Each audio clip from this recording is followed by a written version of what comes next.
Well, hello there, and welcome back to War Thunder. I'm Corny Swiss, and today, I guess we're going to start off with some updates. I don't think I've made it. I don't think I even mentioned it, but because quite frankly, I didn't know it was happening until basically a couple days before, maybe a day before. So I've been traveling for the last couple days, finalizing where I'm staying, where I'm going to be living for the summer while I intern and stuff like that. And I'm finally back at my house, at my parents' home.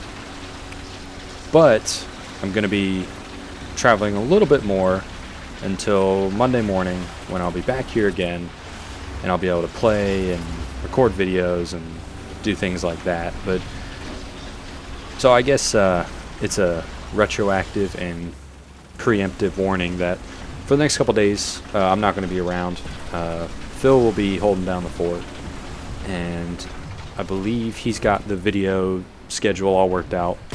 But hopefully that all goes well and there won't be any break in normally scheduled service. But anyway, just thought I'd let you guys know. In terms of what I've been doing in War Thunder lately, not a lot. Obviously, I probably haven't played for maybe 4 or 5 days now, just because I've been running around and doing things, and it's obviously difficult to play when you're running around and doing things. I don't bring my PC with me when I go places, so I've had my school laptop, and that's how I've been scheduling videos and making sure that those things get out. But didn't have anything left because I guess I wasn't really as prepared as I needed to be. But anyway, lots of cool things happening. Approaching 3,000 subscribers, another 200 or 300 more, so that's really cool. And I want to take a moment to thank you all for your continued support. There's been a tremendous amount of good things said about the channel, and it makes us feel good. And I'm glad y'all think the things you do about our channel. Now, what's happening in this game? I'm driving the M36 Jack. I always want to call it the Jackson. I guess it's really just the M36. It's the nickname was coined, but it was coined after its use in the war. So M36 Jackson. I did it again. Whatever.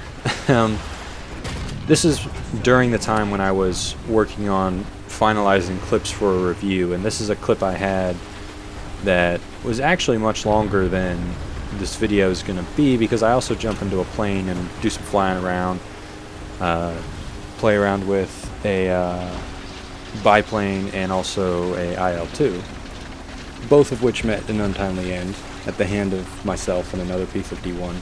I outflew a P-51. He shot down the biplane, but we did a nice little dive and run, and basically I guess did what you're supposed to do when facing opponents much slower. And then the IL-2 shot him down. That felt good. I've actually been practicing my realistic planes more, but I've been doing it in ground forces games, so now all my lineups will have a plane in it, and I'll try and work that in when I can to maybe get a little better at that. What's happened so far is that we've taken the valley across the way from where one of the caps sometimes is. I guess it's B, in the northern part of the map. We have an allied Sherman up here who is fighting a Panther. Now, this Panther's going to be a little bit of a problem, so we're going to have to pull some tricks out. Oh, took a hit there. That was unfortunate.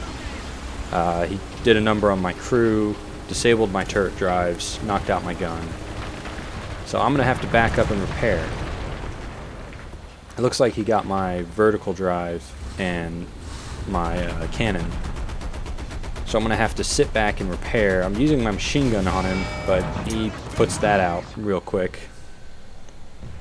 I mean, him shooting me is not a bad thing. He's not shooting the Sherman in front of me, who can hopefully finish him off for us. And I'm trying to angle my mantlet, so at least if he's going to shoot me, he'll have a difficult time penetrating. And it appears that I survived that hit. Oh, my gun is operational again, but we're not reloading very quickly. He's killed the Sherman in front of me, so It's just me now, and he's going to get another shot off before I can give him anything. And for somehow, that didn't kill me. I think he must have shot my mantlet and hit the upper or lower part, probably the upper part, and that saved me. And it gave me an opportunity to punch his ticket. And I guess that's really the power of the Jackson. If you give it one opening, it'll hurt you real good. That's why a lot of people like it. That's why I think this thing's going to get up tiered pretty easily. I think this thing will very easily be in the 6.0, 6.3-ish range. I'm usually much more conservative when it comes to the battle ratings, so I think about a 6.0 is right for this machine.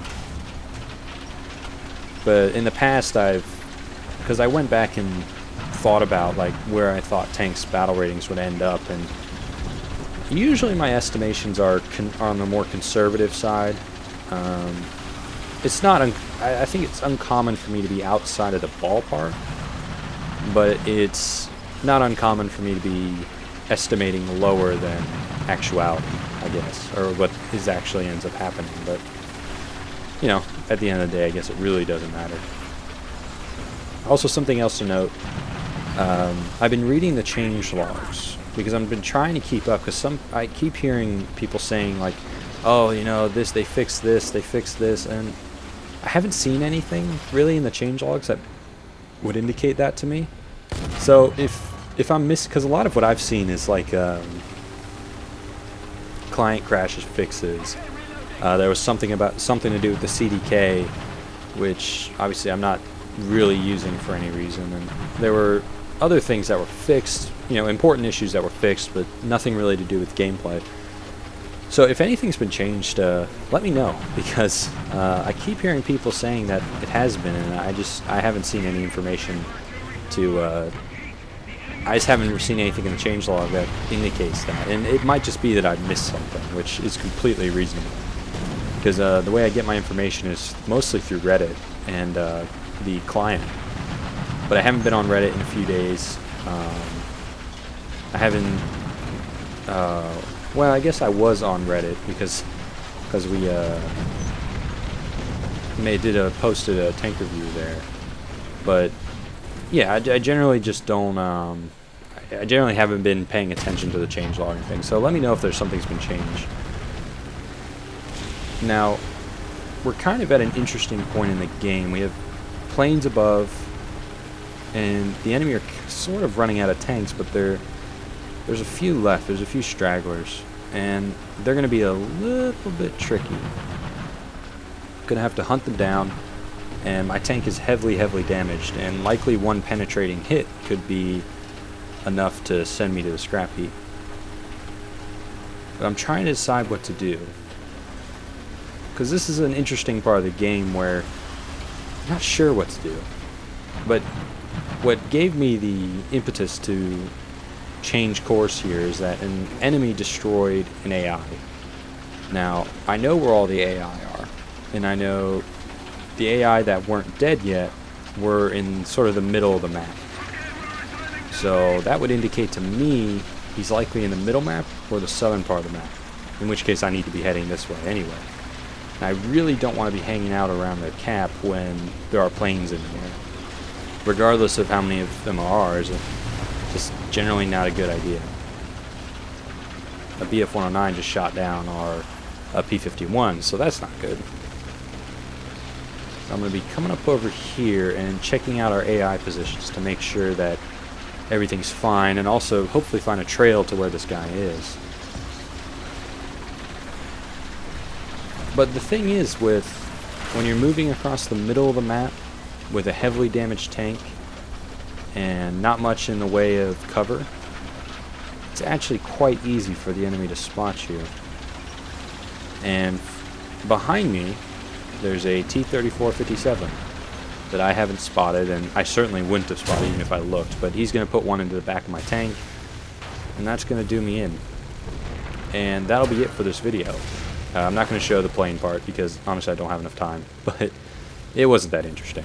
Very, very typical. But anyway, I want to thank you guys for watching. Hope you enjoyed, and I'll see you next time.